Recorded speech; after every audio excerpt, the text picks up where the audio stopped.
What's up, YouTube? It's your friend Anonymous Bosk coming back at you with another video. So today's Christmas Eve. It's December 24th, 2023, and I called up one of my favorite bookstores and I asked if they were going to be open today, and they said yes. I was so excited, so I went down there. By the way, the name of the bookstore is Footnote Books. So I went down to Footnote Books. It's in the Hillcrest neighborhood of San Diego, California. Really great place to go. Fair prices. Most of the time you don't get a steal because the guy who owns the place, and he's the guy who's always there as well.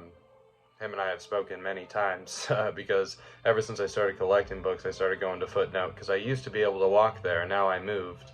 But back in the day, I was able to walk down there, and he knows what he has, and he knows what it's worth.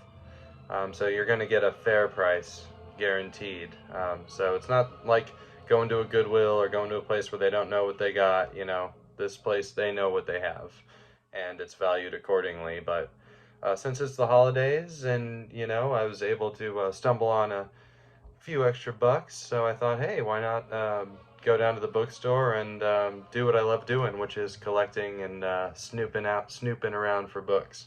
So I got, of course, as you all know, my favorite genre is science fiction and fantasy, so I got some of those, but I also got some other ones too. So actually, we're going to start with one book that did not come from Footnotes. I went to one other bookstore and I didn't find anything besides this, Dracula.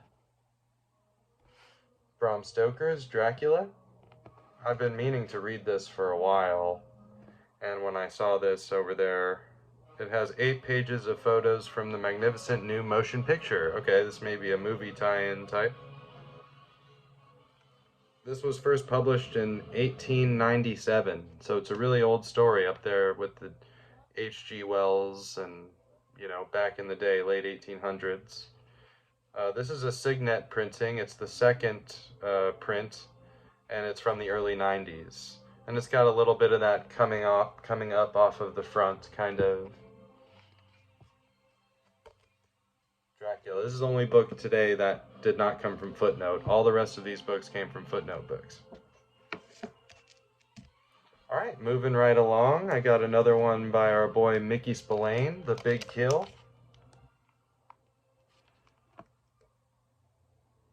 I didn't take it out of the plastic. It's really nicely wrapped in the plastic, this one. And this is Mike Hammer aims straight for the gut as he hunts down the killer of an ex-con.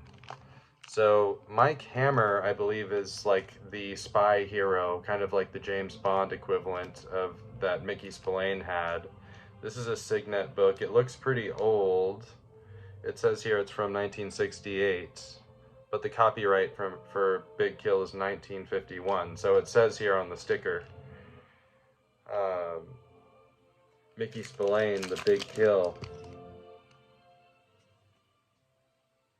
I'm really excited to bust into some Mickey Spillane. I think that the next book I'm going to read is going to be by him. It's going to be one. I have 3 books by him. It'll be one of the 3.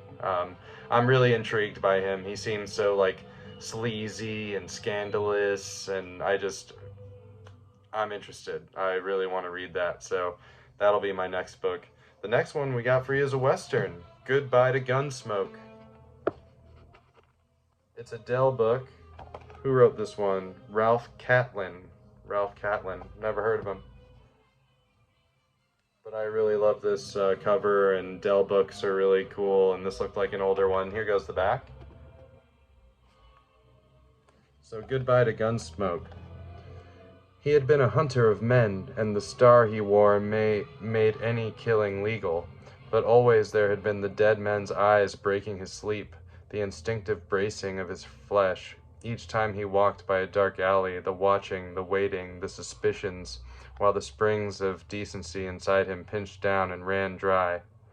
But all that was behind him now. He had turned in his star, hung up his gun. He had found a quiet, peaceful valley, and he was going to settle down and raise horses. He had it all figured out, or at least he thought he had.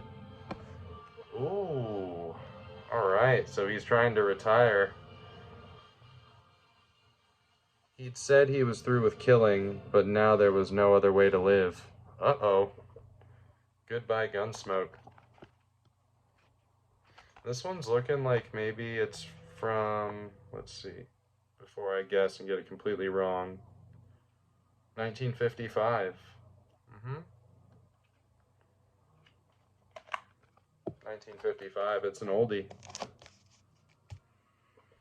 Next one I got is by Pierre Barbet, the Joan of Arc replay. She's a daw. Look, she's a faded daw, but a daw nonetheless. The Joan of Arc replay. We'll give you one more good look. Really cool looking cover. The Maid Shall Not Burn Again. Pierre Barbet. I got another one with a really cool cover in my big box. Looks like we got an illustration here. A lot of these DAWs have illustrations like that. And let's see, I wonder when this one came out. Was it the set? It's 1 on the number line, 1978. 1978, this is a first print. So I was speaking to someone because I had a question about the number line. If anybody doesn't know, by the way, a lot of books come with number lines that will start with usually numbers in sequential order. Sometimes it's 13, 14, 15, 16, 17, or sometimes it's 3, 4, 5, 6, 7, 8. And whatever the lowest number on your number line is the print that your book is. So if your book starts with a 4, 5, 6, 7, 8, 9, 10, it's a 4th printing. A lot of books have these number lines in them, so you can kind of see.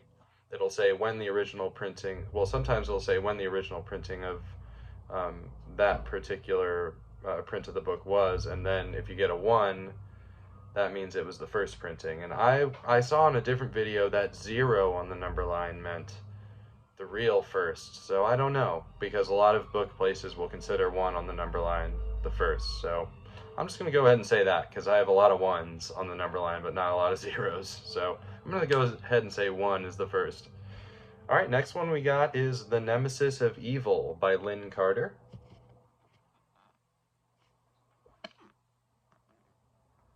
The Nemesis of Evil, and I've been digging the Green Star series, so I've been looking for Lynn Carter. Here goes the back. It says, more action than Doc Savage, more adventure than the Avenger, introducing Zarkon, Lord of the Unknown, and his Omega crew, the Nemesis of Evil. So cool, I was really digging the cover on this. Let's see when this one's from. Copyright 1975. That's all it says. This is from 1978. Nemesis of Evil, Lynn Carter. That one looks really interesting. Oh, here's the first one I've got by this author, and I've seen him around, and I've been wanting to get into him. It's just, I haven't been, a lot of them are kind of expensive, and I don't know him that well, but it's Philip Jose Farmer, and this is The Gates of Creation. Look at these guys. They look cool, man. I wonder what they're up to. The Gates of Creation, a cosmic maze to trap a universe maker. This is an Ace book, an old school Ace book. Cool spine, and you see the old school Ace logo here. I'm guessing this one's from the 50s. The Gates of Creation. Let's see what this one's about, yeah? Wolf Jodawin, demigod in Earth's guise and lord of the planet of many levels, opened his eyes to see the symbol of the Master Lord Urizen floating below the ceiling. The summons of the cruelest of the universe makers was direct and urgent. Jodawin's beautiful wife had been abducted and held captive by the satanic Urizen. In this uniquely amazing adventure contrived by Urizen, Jodawin was required to enter the many-leveled universe that had been purposefully constructed for his torment and possible destruction. Only through crossing the gates of creation could Jodawin redeem his bride, as he ventured through world after brutal world in an attempt to outfox the Master Lord's diabolically booby-trapped planets. Okay, he's going from planet to planet and they're booby-trapped. The Gates of Creation. Sounds like a fun space adventure. Philip Jose Farmer. When's this one from? 1966. Old school. 1966. Gates of Creation. Ooh, here we go. I didn't take this one out of the plastic either, but this is going to be my first ace double that is a mystery. And on one side we got Dead Man Friday. Sorry about the price sticker in the middle of it. I don't want to take the plastic off. It's just... And this one is by J.F. Hutton, I believe. J.F. Hutton. Part of the thing there is ripped away, part of the cover. And on the other side we have The Fast Buck.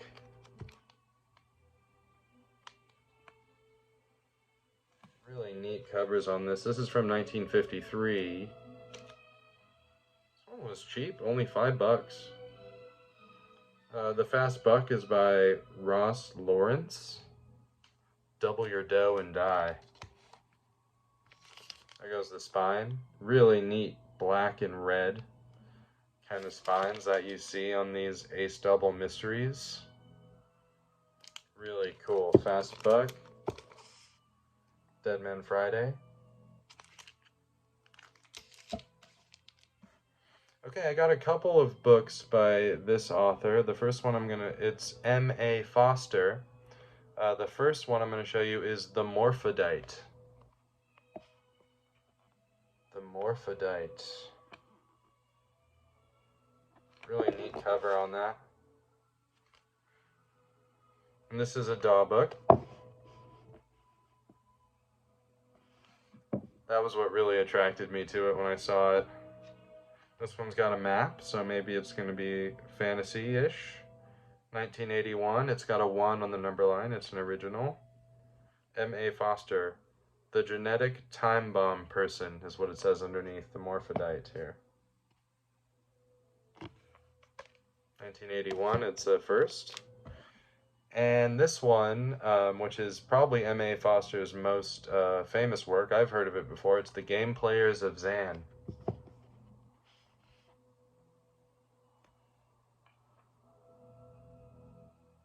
What a cover.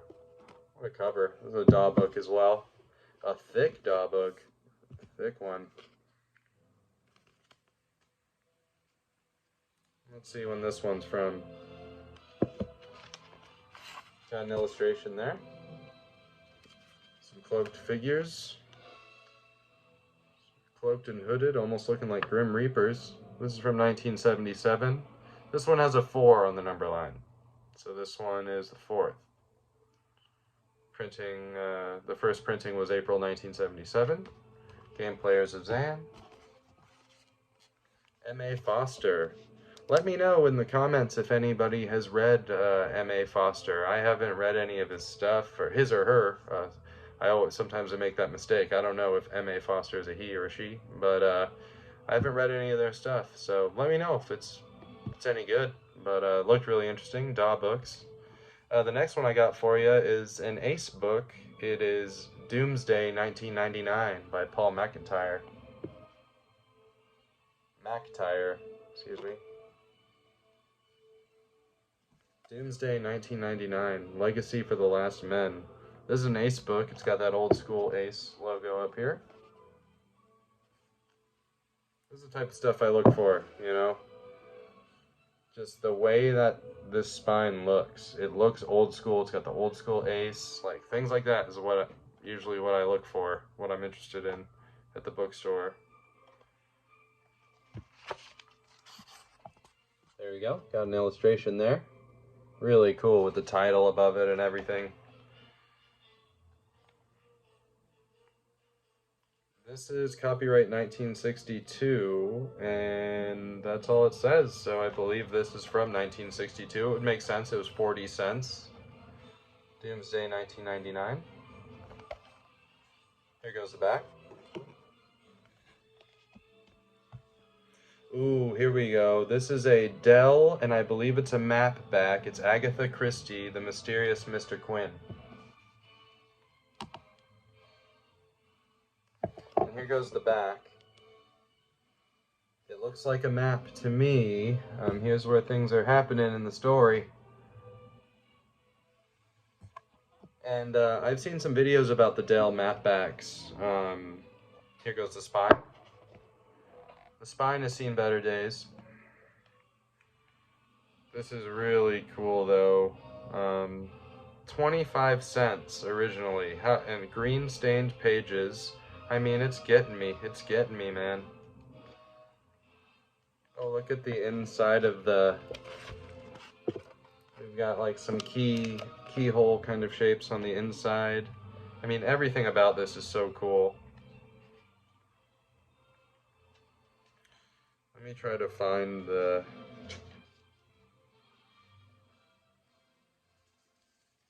This one doesn't really have a publishing page or anything like that. Right, I guess right here.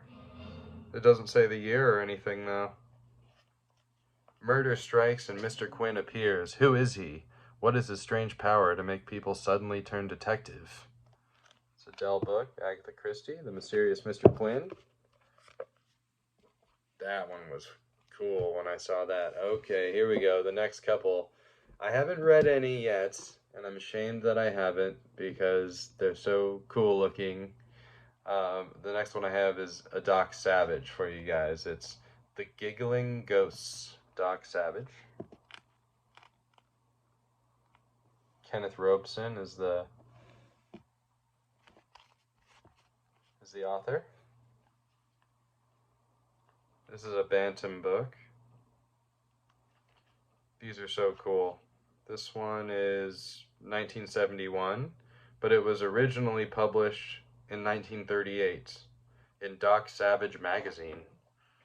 I didn't realize Doc Savage had his own magazine. And the stories are so old, but man, they're legendary. Give me 1 second, I'm gonna flip this record over, huh?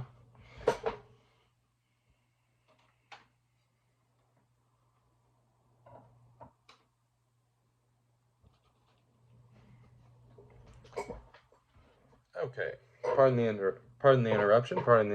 We got a few more for you guys. The next one's another Doc Savage. It's The Stone Man. Doc Savage, The Stone Man.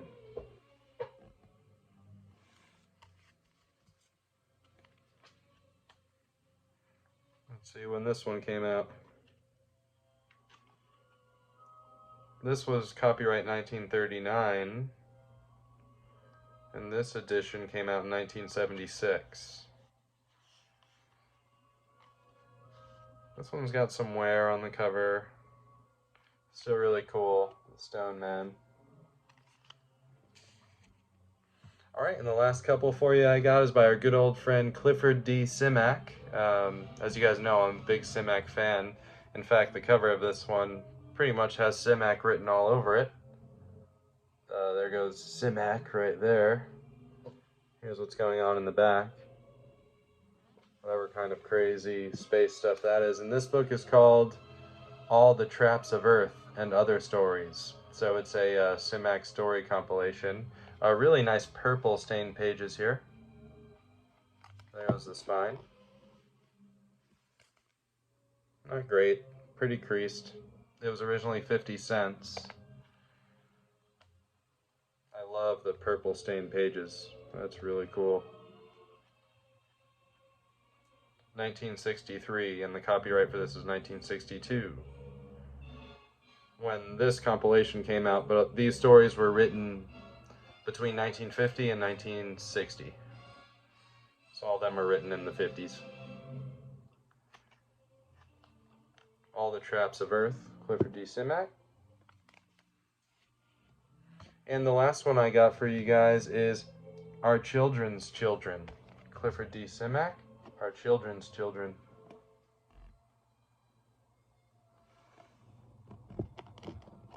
That beautiful woman.